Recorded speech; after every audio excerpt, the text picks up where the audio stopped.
નમસ્તે મિત્રો, હાલમાં એક દુઃખદ ઘટના થઈ ગઈ છે.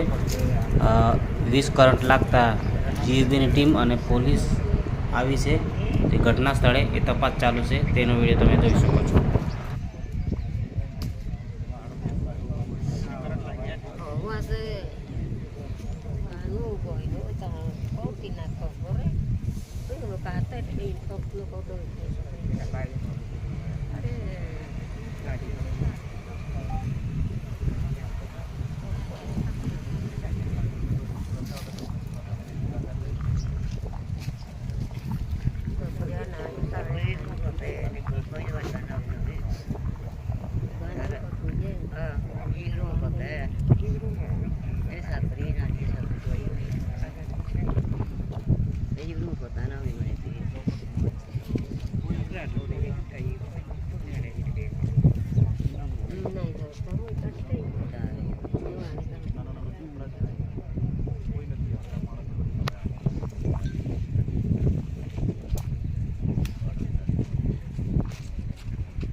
डॉक्यूमेंट છે ને અમે કોઈ એક બાકી રાખીએ ડોક્યુમેન્ટ તો બધા ના ના ડોક્યુમેન્ટ અમે બધા જ આપતા જો તમે જોઈએ જો કોર તંત્રની બેદરકારી છે. ગામના લોકો એવું કહે છે કે અહીં ઘડી જો લાઈન કરી ગયેલા છે તો આયુ કેમ નહીં આ ભૂલ છે, તંત્રની ભૂલ છે. એટલા માટે જ આજે અમારો માણસ જતી રહ્યો છે. એટલે આમાં કેવું છે, હવે તમે એક તાલુકાના જવાબદાર વ્યક્તિ છે, અમારી રજૂઆત તમે જ છે અને તમે જ્યાં ઉપર રજૂઆત કરે તમારા થકી જ અમારે કરવાની છે, બરાબર. એટલે હવે વળતર મળે એવું અને અમારે વળતર એટલે અમારે કેવું છે કે અમે કોઈને સાહેબ કરતા અમે અમારે કંઈ આ એમનું ઘર પરિવાર આ બિચારા કોઈ એમને કંઈ અહીં નસવાડી માની જાય છે, બરાબર. આ બધા અવતારવાના બરાબર. આ કોઈ દાડે નસવાડી જઈ જાય, કામ માટે જાય નહીં, અમને કોઈને કશું ખબર નહીં પડે. હવે આ માન સામાન્ય આધાર કાર્ડ કરવા જઈએ ને 70% ખવડે એવું અમારે નથી કરવાનું.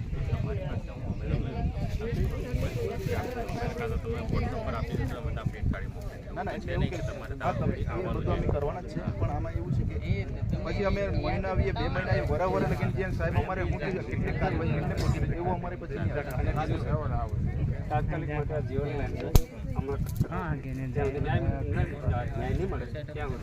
લાઈન બંધ કરાવો.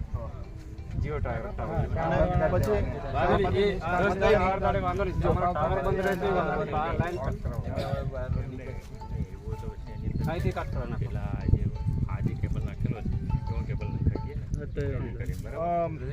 સાહેબ કેબલ માટે છે ને આ તમારા સાહેબને હું રૂબરૂ મળીને આવેલો છું અને તમે જવાબદારી લો કે ના લો હું લેખિતમાં આપેલું છે સાહેબ.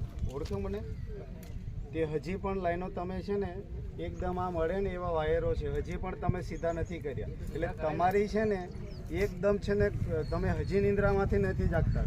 તે વખતે મેં કીધું હતું કે લાવો કોઈની એક વ્યક્તિ આ રીતના જ મરી ગયો છે નીચા વાયર હોવાના કારણે. અત્યારે બર તમે જોઈ લેજો, તમે આવ્યા છો એ રસ્તા પર જો અમુક થાંભલા નમી ગયેલા છે, હજી આવા અમારા માણસો મરશે ત્યારે તમે સીધા કરશો. માણસો મરશે ત્યારે તમે સીધા કરશો. કઈ નહીં સાહેબ, જો જ્યાં જ્યાં નડે છે ત્યાં તમે કેબલિંગ કરાવો તાત્કાલિક. આ છે ને આ લાઈન તાત્કાલિક બંધ કરાવવા અને ઉભર સાંભળો, તમે વાત સાંભળો. આ આવ્યો છે અધિકારી, એની જોડે આપણે ખુલાસો માંગેલી. આમ સાહેબ અમારો માણસ જતી રહ્યો છે, બરાબર. તમે કેવું છે કે અમે બધી ઉપર રજૂઆત કરી દેવું, કંઈ નહીં, તમારા થકી જ અમે રજૂઆતો કરવાના છે, તમે ઉપર જવડાવવાનું છે. પણ અમને તો અમારે કોઈ ધક્કા નથી ખાવાના, બરાબર. એટલે તમે અમને આ જો ગ્રામજનો બધા જ છે, આ છે આમના વાઇફ છે, આ નાના છોકરા છે, આમને આમની જિંદગી નોંધાર થઈ ગઈ. આ બાળકો આધાર કાર્ડ સાહેબ બધું જ આપીશું અમે. પેઢીના મોયના જમીનો બમીનો બધું ખાતા પાતા બી 2-3 ના આપવાના તે બી આપીશું અમે. પણ ધક્કા નહીં ખાવા જોઈએ અને તમે લેખિતમાં આપી દો. અને ત્યાં જઈએ છીએ આપણે તમે એક સ્ટેમ્પ પર અમને લખાણ આપી દો, બરાબર. તમારા જેટલા પણ તમારા કર્મચારીઓ છે જે વિદ્યુત બોર્ડમાં કામ કરે છે એ સ્ટેમ્પ પર એક લખાણ લખીને આપી દો ને આટલી મુદતમાં અમે ઉપર કાર્યવાહી કરો ને અમને વહેલી તકે નિરાકરણ જોઈએ એ તમને આપી દે. અને બાકી આજે આ ગ્રામજનો છે અને આવનાર સમયમાં ન્યાય નહીં મળે તો અમે ગમે તે રીતે આ બધા ગામના લોકોને ભેગા કરીશું ને પછી અમે ત્યાં બી આવીશું. અમારે જે ન્યાયિક પ્રક્રિયા અમારે કરવાની થશે એ અમે ન્યાય માટે અમે ઉતરીશું પછી, બરાબર. કહેવાનો મતલબ તમારે અહીંયા જે પણ કાર્યવાહી કરવાની હોય પછી એ અમારે કરવાનું નથી ત્યાં બરાબર. એટલે તમે આ રીતના વિશ્વાસ આપો છો.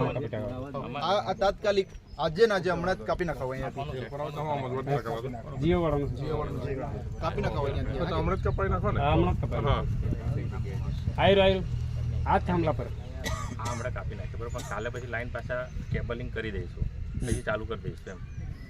આ કેબલ જેવો છે ને એવો અહીં નાખી દઈશું અમે, એમ તમને કહીએ છીએ. કેબલ તો નાખવો જ પડશે તાત્કાલિક માટે તો. બરાબર બરાબર, એટલે કાલે પછી અમે પાછા માણસ મોકલીશું કેબલ નાખવા માટે. બરાબર, કાલે આજ લઈ જાવ ત્યાં, વાંધો નહીં, ત્યાં છે ને આપણે એક લખી દઈએ. અને આવી ગામમાં છે ને અનેક પ્રકારની બનાવ બને એવો પોઝિશન વાળો કેબલ છે, તો એનું પણ થોડું ધ્યાન દોરજો. આ ઘર પર જાય છે, ઘરનો માલિક પણ ઉપર ક્યારેક ચડે ને તો એ પણ શોર્ટ લાગી શકે એવી પોઝિશન તો આખા ગામમાં છે. તો જ્યાં જ્યાં એવી પોઝિશન છે ને સાહેબ, ત્યાં અમને પૂછ્યા વગર અમારા ખેતરના છેડા પર અમારા ઘરની આજુબાજુમાં થાંભલા નાખીને ગયા છે. હવે અમારે થાંભલો હટાવવો હોય તો 5,000, 10,000, 20,000 એવી ફી બોલે છે ત્યાં આગળ થાંભલો હટાવવા માટે. તો બને ત્યાં સુધી જેને નડતું હોય ને, એ બધું પહેલા અમને ના આ થાય છે, આપણે કરીએ. આ પછી બી થવાનું છે. આજે એક ઘટના બની, બીજી પણ બનશે. બરાબર ને?